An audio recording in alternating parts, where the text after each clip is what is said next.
While the Prime Minister has sent inflation for gas, heat, and groceries soaring, there is one product that's actually come down in price: powerful opioids. The Prime Minister has spent $100 million on so-called safe supply. One Global News reporter went into the street to find out where all these drugs are going. Turns out they're being resold to other addicts in order to raise the money to buy deadly fentanyl. Will the Prime Minister cancel the dollars for drugs and instead put the resources into treatment for addicts?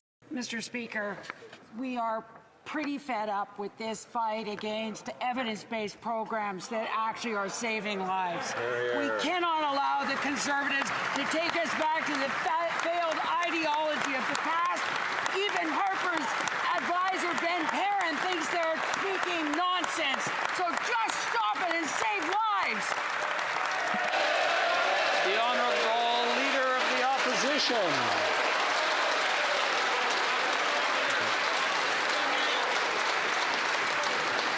The Honourable Leader of the Opposition. Order. Order. The Honourable Leader of the Opposition. No common sense. The evidence is seen in the tragic faces of addicts who lie overdosed on the pavement in the downtown east side of Vancouver, where after this Prime Minister spent $100 million handing out free drugs to addicts, he has led to a 300% increase in overdoses. Will he stop giving dollars for drugs and instead follow my common sense plan to put the resources into treatment and recovery to bring our loved ones home drug-free? 46,000 overdoses have been reversed in safe consumption sites. That member says that he will stop that. I want him to speak to the parents of the people that would have been lost if there weren't safe consumption sites and safer supply. This is ridiculous. People are dying because the policies of this Prime Minister are killing them. His policies are flooding the streets with drugs that now go for $1 a hit. You can buy 26 hits of hydromorphine, which is an analog to heroin, for $30, Mr. Speaker. These are drugs paid for by Canadian tax dollars under a program by this government that has led to a 300% increase in drug overdose deaths.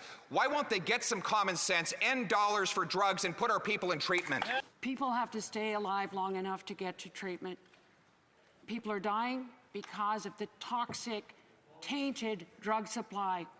When people are on safe supply, the CMAJ article yesterday talked about less drug use, less overdoses, less petty crime. This is an evidence-based project and program that it meets the test of evidence and science, not a journalist who only will speak to the people who disagree with him. The theory is that if Prime Minister puts $100 million of hydromorphine on the streets, that people won't use more dangerous drugs. The reality, in both reports from the National Post, the Globe and Mail, and the data from the ground, is that the addicts are taking the hydromorphine, selling it to kids, taking the profits to buy fentanyl, dying of overdoses. The kids then get bored of the hydromorphine and they take deadly fentanyl. That's why people are dying. Will the government stop the policies that are killing people and put our people in treatment instead?